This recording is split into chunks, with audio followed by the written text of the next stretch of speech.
For USCFootball.com, I'm Keely Eure here with Dan Weber for instant analysis of USC's sixth practice of spring camp. And today was a Saturday practice, which meant there's more of a scrimmage emphasis to this practice. Let's start off, Dan, with your overall thoughts. What did you think of today's practice? Well, I like that they really worked at going fast on offense. They were on their own. You had to adjust. The defense is really, I thought, they'd been bringing, good pressure and pushing them. And today, they got pushed, and I thought they, came back with some big plays and ran some things. But it was one of those ones that wasn't like it was the offense or the defense's day. I like it when they're both kind of have their moments and they're both kind of challenging one another. And so I thought, it seemed like real football. It seemed like, okay, this is what football is like. They're going to come at you. They're going to come at you hard if you're on offense. And you've got to come up with some answers. You got to make it happen, under pressure. And so I like that. And I just like, you feel like, okay, this is football. Yeah, that's how Clay Helton described it to reporters after practice. He said it was more of a reality check for the offense, especially because they pulled the coaches back for this practice so that they really get to see the tempo of the speed of this offense and the speed of the game for the defense. But how did you see that translate to the offense? What did you think about the quarterbacks when they actually get a full go at this offense? Well, they don't have a lot of receivers, so if you're going to, keep running in guys, to some extent for the quarterbacks, it depends on who happens to be there. Do you have a couple of walk-ons, or do you have, the first line crew? I think there were maybe a couple of drops a couple of deep balls that, let's say JT threw, 50-yard passes on the money at the goal line that could have been just didn't quite get held, and where a defender came in late. Maybe and broke it up, but I thought in general they challenged one another, and in general they responded. I know Clay said he wanted to see the film. I just thought JT had a pretty good day. I thought Matt started off, Fink, throwing the ball, really well in one-on-ones and the 7-on-7s. Didn't get any breaks at all in the 11-on-11, and got a deflected ball for an interception. I think one of the things you're noticing is they're not making it easy on the quarterbacks. They're much more into, for the defense, to shed, move your feet, and then explode up to the football. And you're seeing, the things that 2 years ago with Chen and Usu, who happened to be here today, you're seeing a lot more of that from a lot of guys. So they're not making it easy for the quarterbacks. But they had probably the play of the spring on offense was JT on a kind of a read option and going left. And it looked like he was going to throw the intermediate ball to Michael Pittman at the sidelines, like a 15-yarder. And here comes Amon-Ra all the way across the field deep and turns it up. And he catches the ball maybe 25, 30 yards downfield, but he turns it up for like a 70-yard touchdown. Just out-sprinted everybody.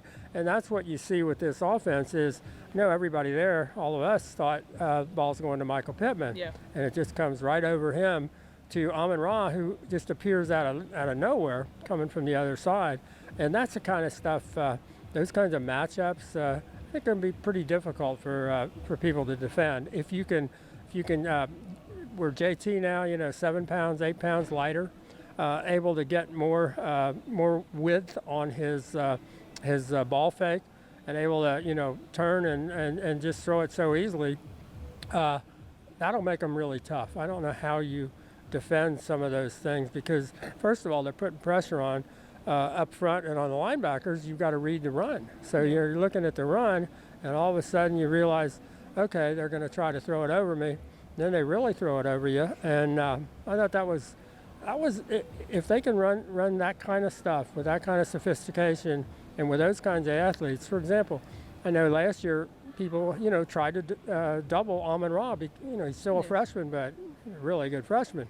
I don't think you can double anybody on this, on this wide receiving group, and that makes life pretty difficult. Yeah. And they're also getting mileage out of Marquee Step as a receiver, and that makes life pretty difficult, I would think, for defenses to figure out how do we match up with these guys? Yeah, and you mentioned Marquee Stepp. I think another standout play of the scrimmage practice was it looked like Marquee Stepp was going to get stopped behind the line of scrimmage, and then he just bouldered through, broke a couple tackles, kept going. He got stopped at like the 1 yard line. It should have been a touchdown just because it was that good of a play, but it seems like he just brings a different element to this offense. Yeah, he made a couple of those plays on the first. They do a lot more red zone stuff. I think they start at the 25, and they really work on getting the ball in, which was kind of not a good thing. They didn't do that well last year. It didn't seem very comfortable at the goal lines. Was always, what the heck are they going to run now? So I think the fact that they do that with all the quarterbacks every day, give them a minute. You're on the 25, get it in. And he got it in, with 3 straight runs, and really impressive. Not only, he planted and cut and made that one cut through the middle, but he was shedding people from the, line of scrimmage on. And his quickness, his suddenness, you don't expect it for a 230-pound guy who looks like he's 230. Yeah. He just has, I don't think we got to see enough of that last year, but he's been really impressive. We did get to see Vi Malapai and Stephen Carr back in uniform after having the flu, but they basically hadn't been in a real practice for 2 weeks since the week off and that. So I think it was, basically they said, Marquise, this is your day and see what you can do, and he did an awful lot. Yeah. As Dan mentioned, Vavai Malapai and Stephen Carr did return to practice after battling a flu. Keaton Slovis is still out. Caleb Trimley is also still out. Clayton Bradley, and there's someone else that I'm missing right now. Oh, Gino Canones. Gino Canones was also out.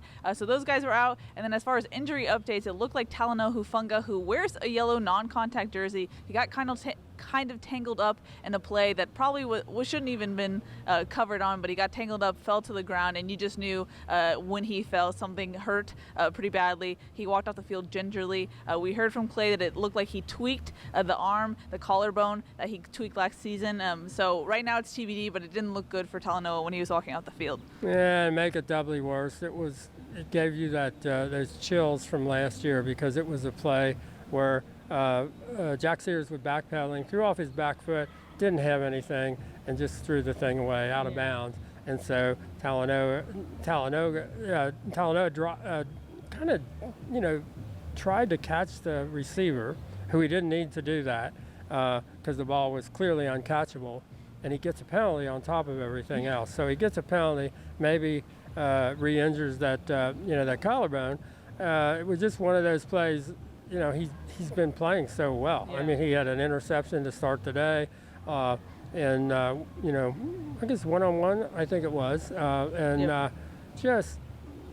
he's such a natural back there. And Clay said, look, you'll be 100% by the start of the season anyway, no matter what's happened. But you would hate to have seen that thing get refractured. Yeah.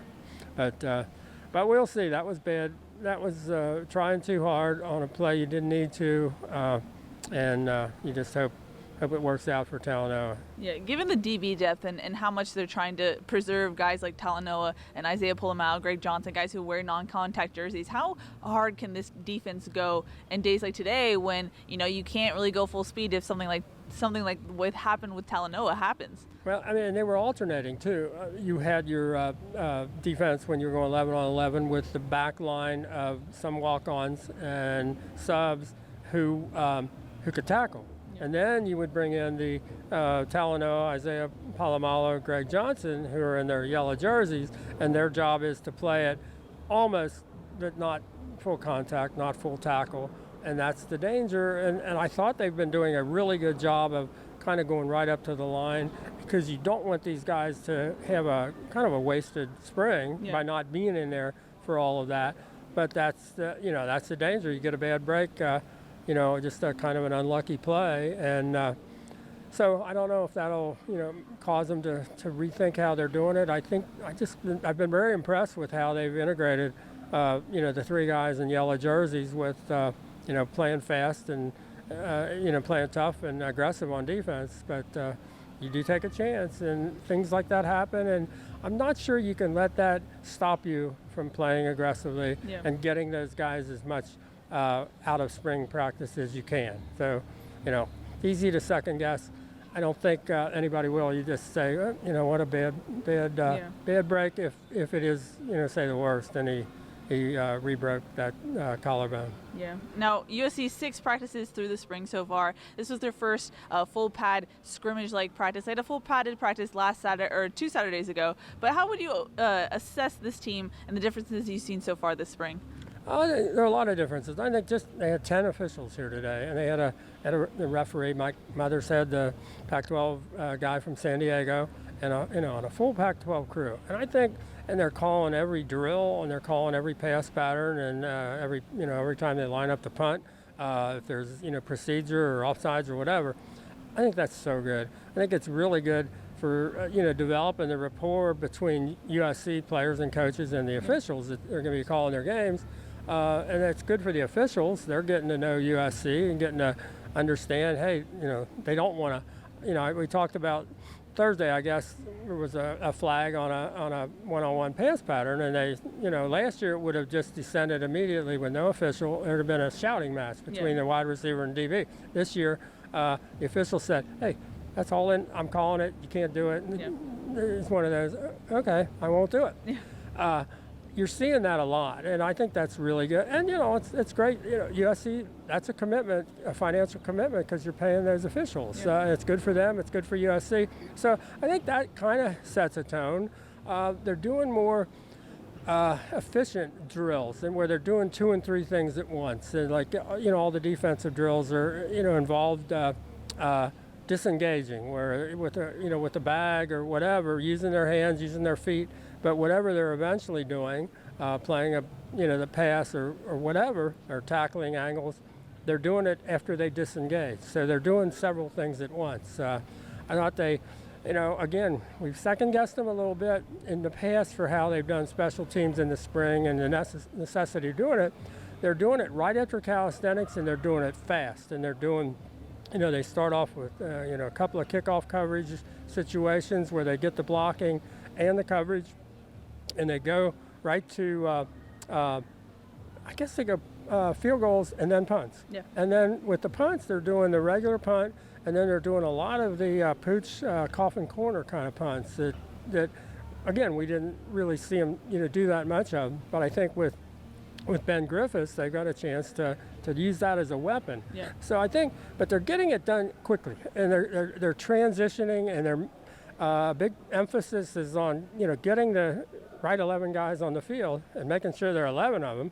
And again, just little details like that I think really matter. Yeah. And so I just like the way we're coaching them up. And I just think you look around and these guys are all a year older, and they have a different look about them, having gone through last year, which I don't think any of them ever want to even have to think about going through again. Yeah, and in that sense, I feel like they're a little bit more vocal. There's a little bit more buy-in between each other as players. I thought the offense was pretty vocal today, especially John Jackson forced a fumble after Drake Jackson recovered a ball. But I just think that there seems to be a little bit more unity between offense and defense, and the players seem to buy in a little bit more. I think the buy-in is coming with, I think it was impossible to buy into last year's offense. I mean, the more, we're on outsiders, and it was impossible. Can you imagine if you were sitting in there every day and realizing what they're trying to do, which wasn't going to go anywhere? That was a hard buy-in, I thought. And I thought, I just think they're trying on defense to try to play, simpler, faster, more aggressive. And I think that's easier to buy in. I mean, what they're giving them to do is a much easier buy-in. Plus, they've got last year to tell them, hey, we don't want to do that. So I think the buy-in on so many levels is much easier. But I think you're absolutely right. There is a much better buy-in from this team. You can just see it. Yeah. Between the offense and the defense, legitimately are involved with what's going on, and the back and forth between those two. That's not something that's being coached up. That's that's real. Yeah. I mean, yeah, you can't really fake that, and I think it's genuine so far from what we've seen. But any final thoughts before we wrap it up on a Saturday at USC?